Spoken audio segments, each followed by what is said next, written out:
First, thank you guys for joining and spend a little bit of time this morning taking a look at really what's new in 7.0. And I know that a number of you have been involved in the earlier calls on the competency system, both from a learner perspective and from a back office perspective. So today what we're going to do is look at learner enhancements first, and then back office enhancements, and that's where they all come from. All your data lives there. The things that we're going to exclude are really the competency-focused pieces, because we've dedicated some time to those already. What I'll do at the end is I'll show you cool places for additional information, primarily blogs and things like that. But also I've set up the recorded sessions for these past couple webinars on a YouTube channel, so you can access those as well. So I'm going to kind of path forward, and then certainly questions and answers, anything that I can do or drive into more detail, just let me know there. So learner enhancements, some of the big things that came out of learner, and the way that I'll do this, we'll take a look at this list, and then we'll jump over into the system itself and take a look at those, and then we'll do the same as we go into back office. Some of the big things in learner: added a to-do list to the plan area, the incorporation of gravitars. If you're not familiar with gravitars, if you do any posting on blogs and things like that, gravitars is really a function of WordPress. And what you can do is associate your email address or any email address with a picture, and then as someone logs in, say, to post an update to a blog article, then it will tag with that picture. And we use the same thing in VTA, both learner and back office, actually. We'll have it listed under learner enhancements here. I'll show you where that is. Supervisor approvals, to me, a big item, and one of those things that's been asked for a long time. I'll show you how from learner I can schedule myself for a class, see where those approvals go. I can set up delegates that can approve classes for my students when I'm away. And then we get into the back office side of the world and look at all the changes that incorporates there. I've added some things like a last past date to requirement groups, adding a due this year line in the training plan. It's a subtle change, but something that folks have asked about. And then an easy register link on the schedule. We can now search the course catalog by code, which has been a limitation in the past. Now if you go from your plan to a schedule page for a course that's not scheduled, we'll give you a link to the custodian's name. We'll just take a glance at browsing by competency, because it is something that's new inside the system. You know, I'm generally going to avoid competencies. We'll look at the new scheduled calendar, and then some of the retries remaining on the test instructions there. But a list of the overall things there in learner, and I'll share all of these guys. The first thing I'm going to do is go into my learner. I'm logged in already as Lisa Boss, and this is that training, that to-do list that I mentioned there. So if I have enrollments to approve students that have registered for courses that need my approval, I'll see those. Surveys to complete, in progress training items due within 30 days, in progress training, and general scheduled training. So again, all those things that give me some quick links, and of course I can click on those and bounce directly to those items. Also mentioned gravitars, and if you were in on any of the competency items earlier, what has that competencies link there? That's what this graphic comes from. You'll see the same thing in back office. And again, the process there is the email that's tied to the employee has to be registered on that general gravatar site from WordPress, and they just automatically show up there. So it may or may not be an easy function to incorporate depending on the kind of corporate environment, but I wanted to make you certainly aware since it is a change. Let me go back to my own my own training plan there, and take a look at a couple things. As far as supervisor approvals, actually let me go ahead and hit my schedule button here, and I'll kill a couple items at one time. From a quick, easy register link, just in an effort to save time and save mouse clicks, you see that there's this play button out to the left-hand side of anything in my list view. That lets me register automatically without having to click, say, into business and technical writing and go through this next enroll me step. A subtle change, but something that saves a little bit of time there.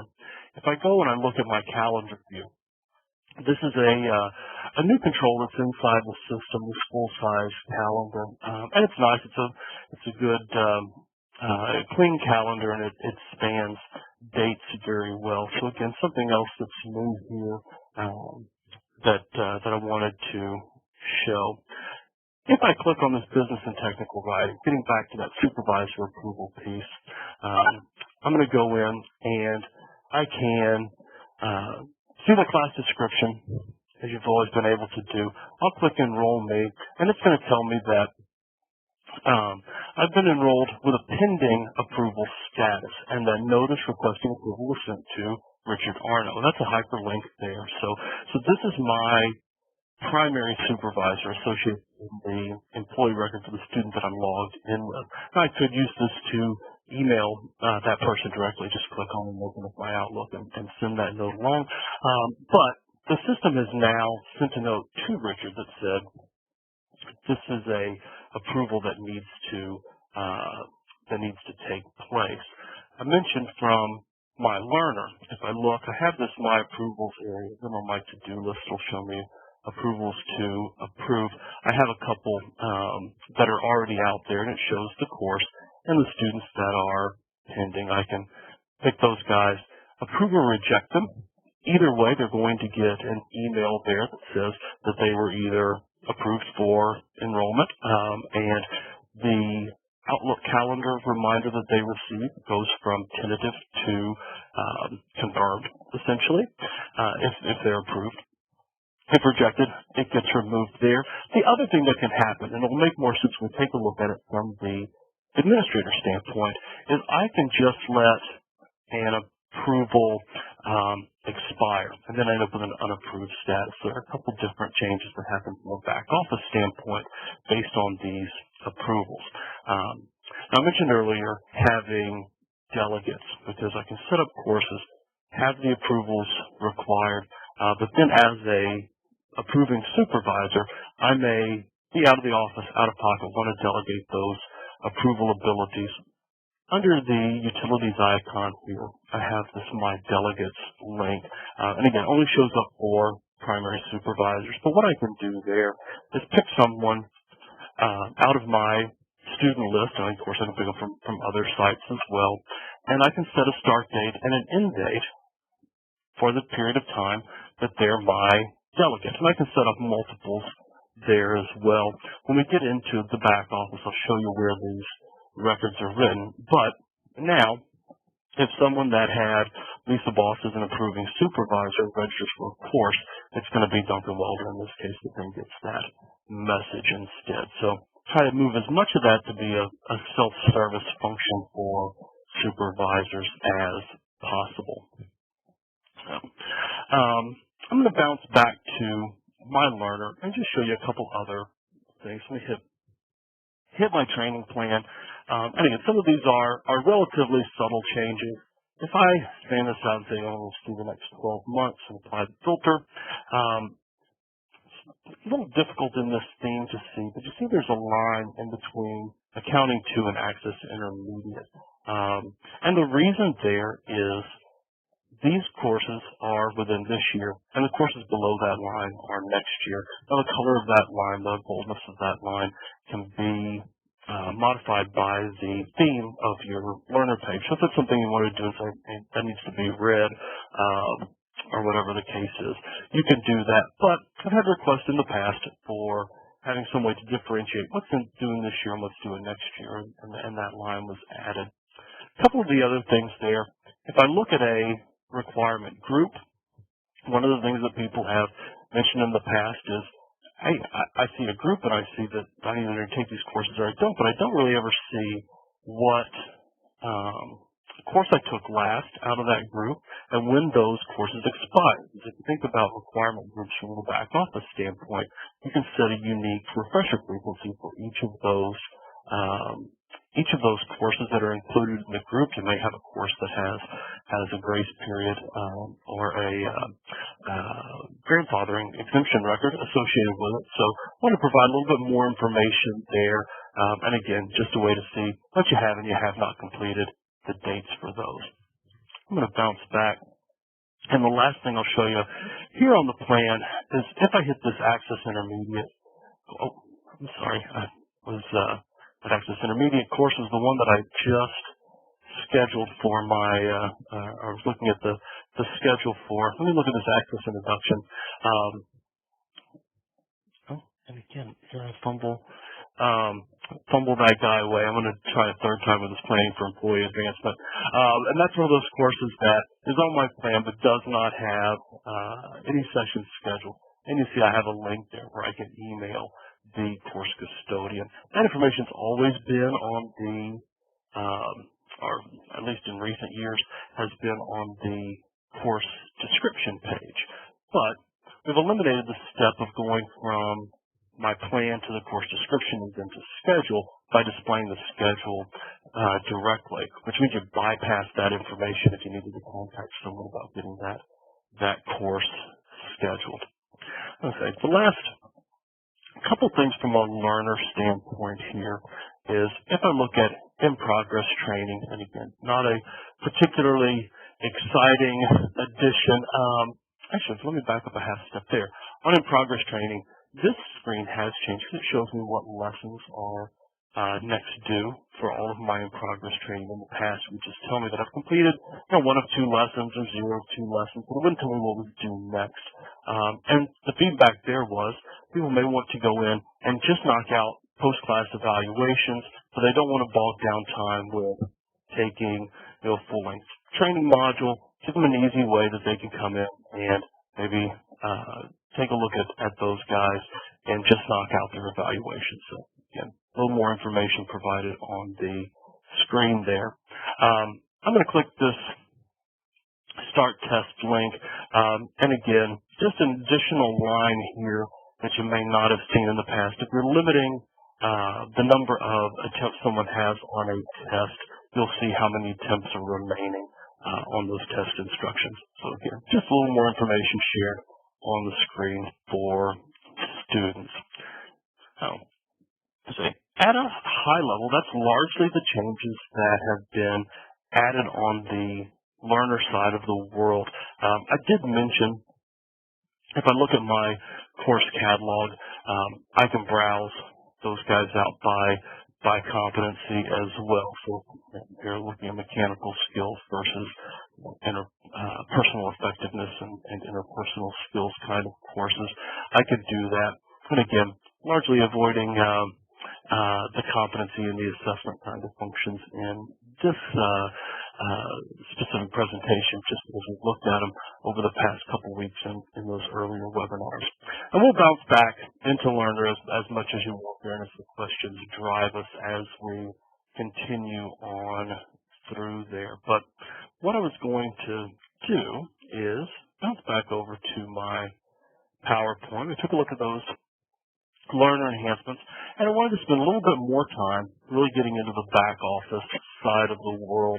And here I'm not going to go through all of the back office enhancements. Let's just look at a page at a time, and then we'll bounce back and forth into Internet Explorer and take a look at those. So Supervisor Approvals, a lot of information surrounds Supervisor Approvals, and a lot of different touch to the back office system. First is the addition of primary supervisors. That's another one-to-one or one-to-many supervisor field associated with an employee.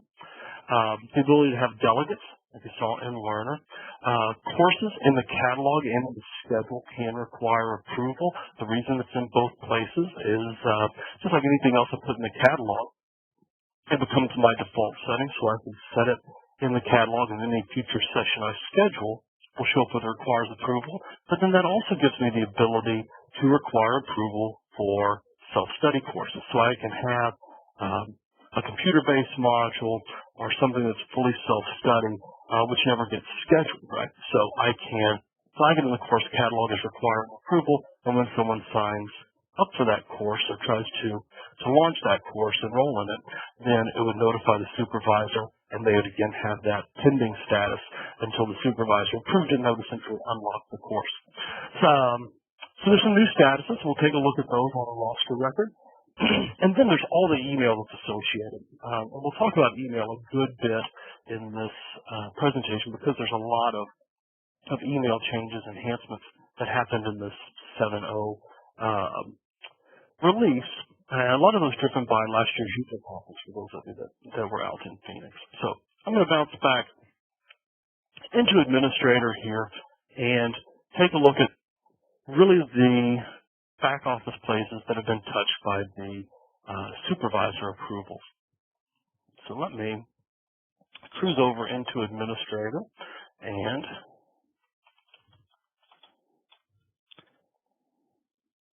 see if I'm smart enough to type my password, which is always the challenge of the day.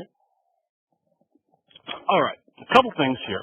First, if I go in and look at a student record, so I might open up Richard Arno's record here and mention that gravatar showing up there on his employee record that's tied to this email address.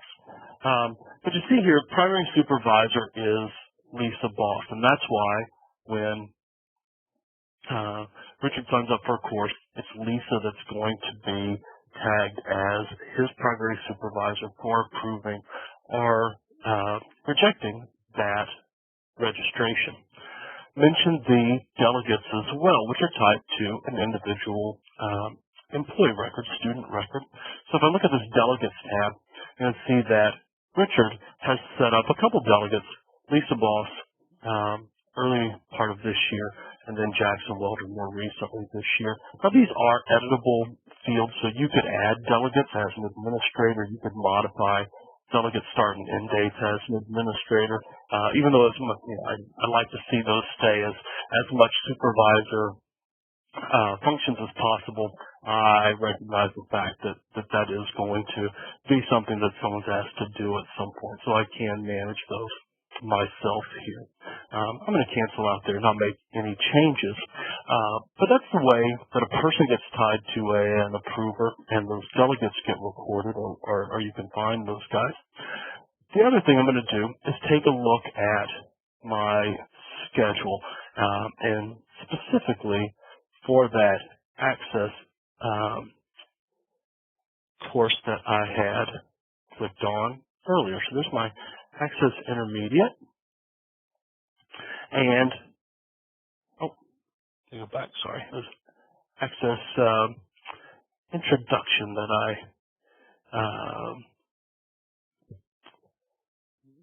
I had scheduled for, that had the maybe it was not. All right, well, I can go back right in there, and I'll show you that there's that requires approval checkbox. Same thing that you'll see in the course catalog. If I click requires approval, then I have this box highlighted that says I can, or the system should cancel pending students after so many days. So if I made that 10 days out, what would happen? Someone enrolls in that course, they end up with a pending status. I'll show you that on the roster tab in 1 second there. So they end up with a pending status. The timer starts. If after 10 days they have not been approved or rejected on their enrollment, then they move to an unapproved status. So I'm going to click on my roster here, and I'm going to open up Richard's record there, and you'll see these new statuses that I mentioned here at the bottom. I have an attend pending, which means that I'm holding a space in that course but waiting for my approval because it hasn't been rejected, has not expired yet, because I'm unapproved. I can have a wait pending. Again, same thing. There's already like a full session, and I want to add myself to the wait list, but I haven't been approved yet, so I still live with a pending status. So if my supervisor approves me, what happens is I move from attend pending to attend, or wait list pending to wait. If I'm rejected, my status is rejected. And then if I just expire without having been either approved or rejected, I end up with this unapproved status. So a few more options that live out there in the student status area for a scheduled session. Of course, the attend pending, rejected, and the unapproved also exists now in history for self-study courses, which generally in history you think about a student not really having a status of any great importance there, but outside of reporting. But now they really do affect what that student does and does not see much more. So different statuses there. The final thing I wanted to mention here, and we'll cycle back into this a couple of times, but is all of the email that's surrounding. I'm going to hit cancel here because I don't want to save my changes here just yet. And I'm going to go over to the utilities program and take a look at some of these notifications. I mentioned there are a lot of additional email notifications that happen inside 7.0. So I'm going to expose some of those we haven't looked at from the PowerPoint side yet, but this new notifications option associated with this site, right? Because like most places, my emails are site specific. I'm going to ignore these guys at the top for just a second. But you see that I have a whole slew of additional notices here. So if a student enrolls and the student has an attend status, what note do they get? If they're waitlisted, if they move from a waitlist status to an attend status, if they cancel, what are the notes that they get? If they have an attend pending status, append waiting, enrollment approved, again, all of these different note types that come through, including things like instructor notices that you haven't seen before. So instructors assigned to a course, and instructors are moved from a course, test retries exceeded, and all of these additional notices that come through. If I scroll back up to the top of this guide, you'll see a couple other things that you haven't in the past. One, do I want to send enrollment notices from administrator?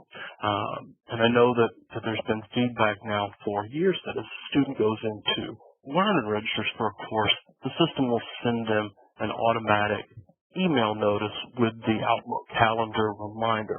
The same now happens from administrator, whether I'm assigning a student individually to a class, whether I'm enrolling a group of students to a class, whether I'm importing. It'll also send updates if I change things of scheduling substance to that class. And by that I mean I change the classroom, I would get an update with a new classroom. If I change the start and end time, change the time zone, I would get that kind of information. If I change something like the course comment or the course custodian, I would get an update for those things. The other thing right below that, which is nice, do I want to include the class comment in my ICS notice, my calendar notice? And do I want to have links to the class documents?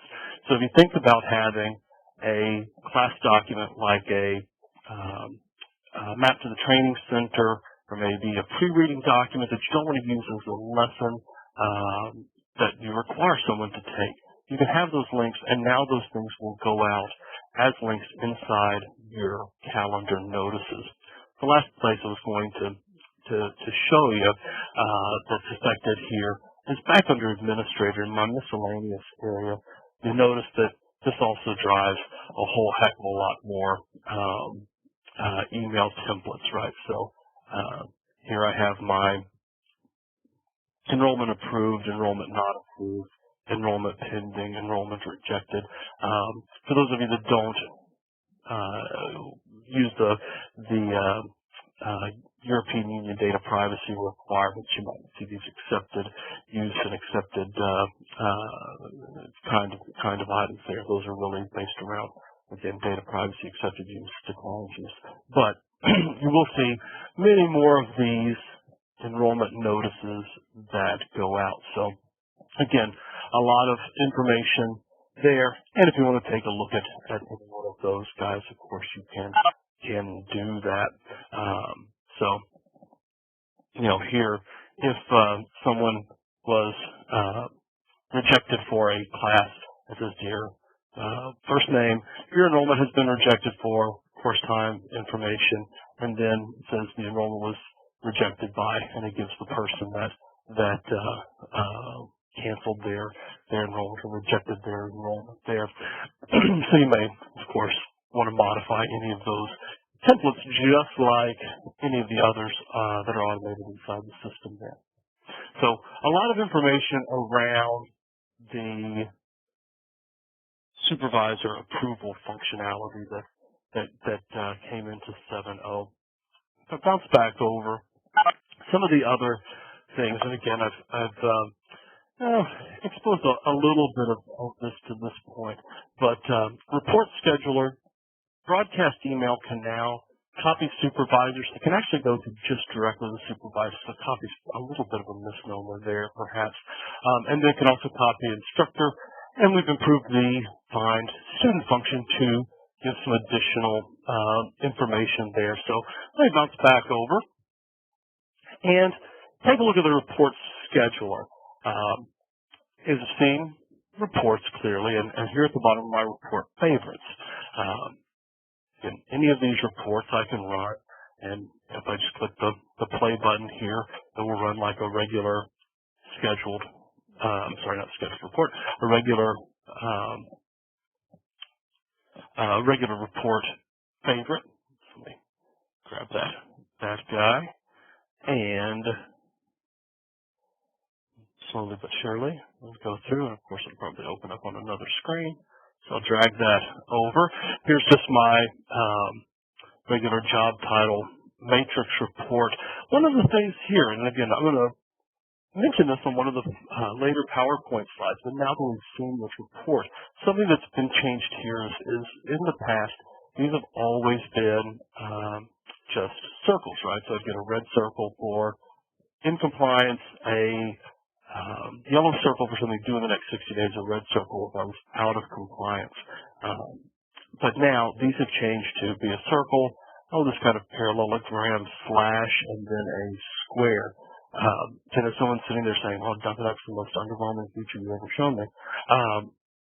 But if you print this report in black and white, it's really difficult to distinguish between green, red, and yellow. So changing the shape has helped there on that side, being able to distinguish those colors. Back to the point of report schedule. I'm going to go ahead and close this guy.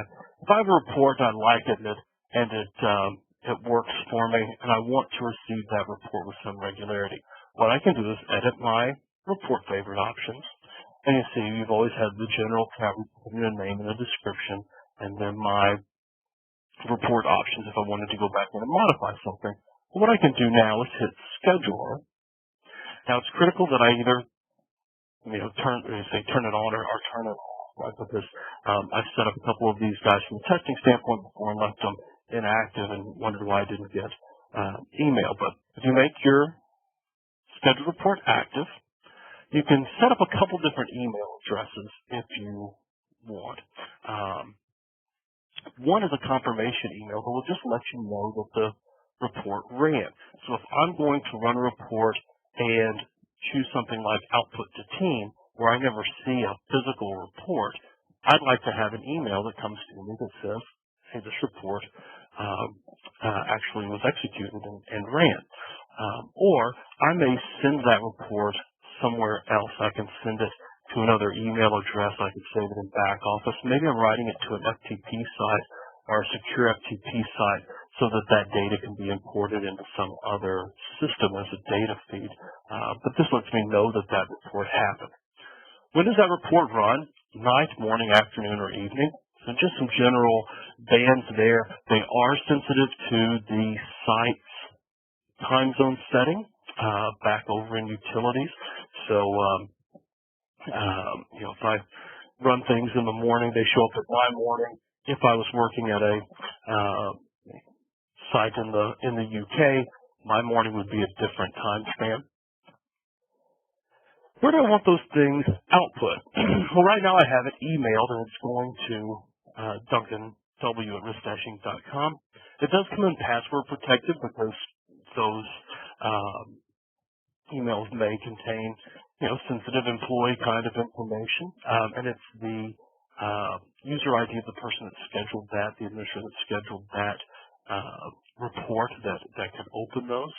I can save it to back office, and what happens is under my home page I have a link where I can show all the reports that have been generated and basically queued up there for me.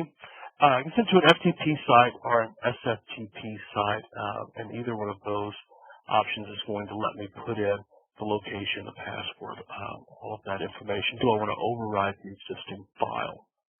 So again, I'm going to leave that as email, and then if I want to put in Duncan W at risk-inc.com, the location for those, what's my reoccurrence pattern? Do I want that daily? Do I want that weekly? Do I want that monthly? If it's daily, how many days? Do I want it every day of the week?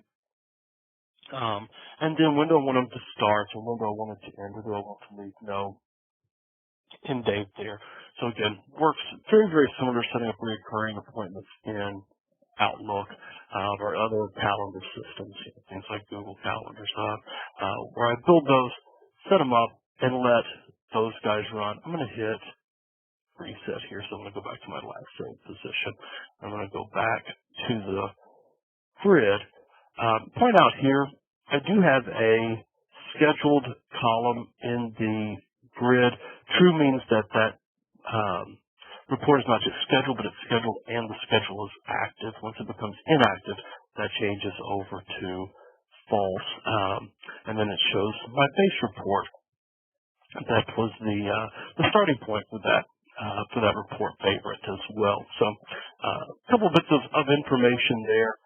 Now these are limited in number based on the total number of administrators inside a system for hosted groups. So test these things out, play with them, and then if we need to look at allocating or reallocating report credits, if you will, you can certainly take that up. I think there's a blog article on the report credit functionality. Let's see. So that's looking at report schedules.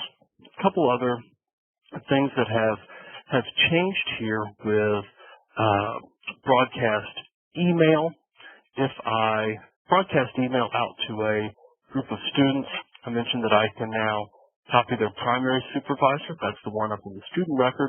I can also not copy the student and just send it to the primary supervisors, which is different. In the past, it's always been a copy. So if the student didn't receive the message, the supervisor would never receive the message. And you run into cases where a student might not have an email address, so you want those messages to go exclusively to the primary supervisor. So using it as a CC wasn't particularly effective. The one that I like even a little bit more, if I go into events and I look at, I'll leave that page, go into a schedule or a historical event and I broadcast email to a class, and see I can copy the primary supervisor and the instructors, or just the students, just the supervisors and the instructor. So again, it gives me another way to do some additional communicating there. The last thing, if you think about that PowerPoint slide that I mentioned, was the improved Find Student function. Essentially, the Find Student area, I'm going to close that guy and not send out any messages.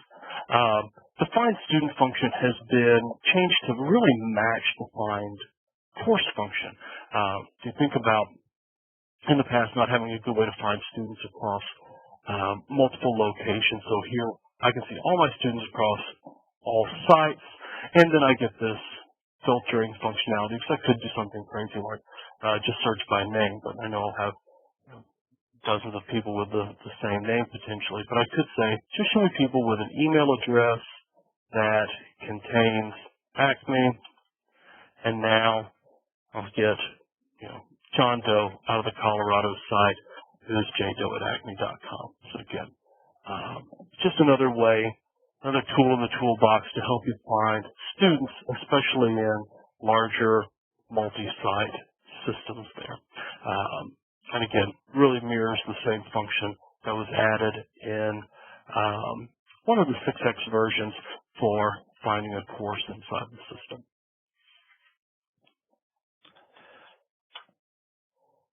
There's a couple things here, and again, I've already exposed some of these now. The matrix report now showing the shapes mentioned that. The course catalog report showing competencies. Well, we covered that in the earlier competency sessions, this competency session from back office. We've added the HTML editor to test questions. Think about that HTML editor that we had for things like your course descriptions, course objectives. Later was added to things like the email templates, and now added to test questions. So you can embed hyperlinks, you can embed mail to links, pictures, you can do your formatting from a paragraph standpoint, bullets, changing fonts, all those things. We'll take a look at that. And then the enhanced notifications. Now, I already mentioned both of these, the sending the ICS notes from the administrator, but I'll show you what that looks like inside the system as well, and including the documents. So if I bounce back over, I won't bore you with running reports again, but if I go into Evaluator and I don't open my test templates, I'll open up a test question, and I'm going to make a copy of that guy because I want to be able to edit it. So here, in this case, I have a test question that's got some styles applied, but I could go in and use my regular text editor functions here and say, that red is red, or if I wanted to say, click here to see an example, I have the ability to do things like create a hyperlink there, and that can either be an HTTP link, or I can say make that a mail to link, and if I do make that an HTTP link, I can say open it in a new window and put in a link to a graphic. Now this already has a graphic link at the bottom there, so I'll not worry about it. But again, just another place that that HTML editor has shown up. The last thing I was going to show you while I was here before we take any questions. I know we're about 20 minutes to the top of the hour now. Let's go chapter. Is back under my events. And I already mentioned, and we looked under the notification settings for the site back in utilities, that we said that we were going to send messages from administrator, and we could copy the class documents there. So again, anything that I schedule, I can have the system send out notes. So if I go in and I add a person to the roster, or I go in and modify a person's record and say this person had a canceled status, and I move them to an attend status, when I'm not going to worry about my conflicts. I do want to override the scheduling conflicts. Now when I close that session, it will tell me that notices were sent. Now, it's only sending a notice to that one student that's affected in that case, as opposed to something that I change on the schedule proper. So if I was going to update a classroom here, something that going from a blank classroom to providing a classroom is probably less a good example than if I was changing from classroom 1 to classroom 2, or if I changed a start or end time. And what would happen there is it would send one of the update notes to my blank classroom to no classroom. Did I not change that guy?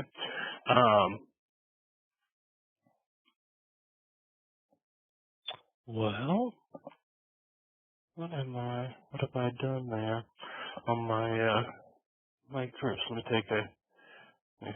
Let me find one. So here's one that's key trade facility. Let me change that to training. And I'm not getting a message there. If I change something like the end time of the class, I should also get a note as well. Again, it's one of those Outlook update notifications. I'm not going to change anything there. There is a setting under the profile that allows you to either receive or not receive calendar notices sent. If you're doing a lot of modifications, you may choose not to see those guys. But again, wanted to be able to push the event notices back out of the administrator side of the world to look at why I'm not getting that pop-up message there. But again, driven purely by my site settings over in utilities. So with that, I have a quick overview of those different functions inside back office that were added as part of the 7.0 upgrade, separate from the competency functions that we covered earlier. I wanted to make sure I mentioned a few places to get additional information there. The first one really is the VTA blogs, and if you guys aren't taking a look at this site, these get updated very, very regularly. This is the customer blog, so if you click on the bottom of administrator, you can go right there. You see things that are new in 7.0, learner here, new features. You start to see some of the things like dashboards in 7.1. So if you notice back when I was in learner, I have dashboards set up inside this system, so you get kind of the advanced or the preview if you can see those things on the blogs. But these really do cover a lot more information in depth, and they're being developed as the functions are rolled out. So really a good place to look for those. The other thing, the LinkedIn, Twitter, Facebook, tends to be focused more from a RISC standpoint on the events, conferences, and things like that we're attending, but also post updates there. Something that's brand new and just started, and I'll include when I send out this PowerPoint slide deck to you guys, is there's a RISC YouTube channel now that has things like these recorded webinars, and then also some things that are going in these little 2-minute training clips. So how do you set up supervisors in VTA? How do you manage supervisor approvals in VTA? So this functionality, I think, will grow over time. Got the 2014 user conference coming up in Las Vegas this next late April, beginning of May, and information is out on the VTA website, the RISC-com website. And then, of course, from a support standpoint, if you have questions, need to schedule updates, those kind of things, by all means, make sure you get a hold of us there. So with that, I am going to bounce back over into the applications proper, and I will unmute everybody's line, and if you have any questions, let me know.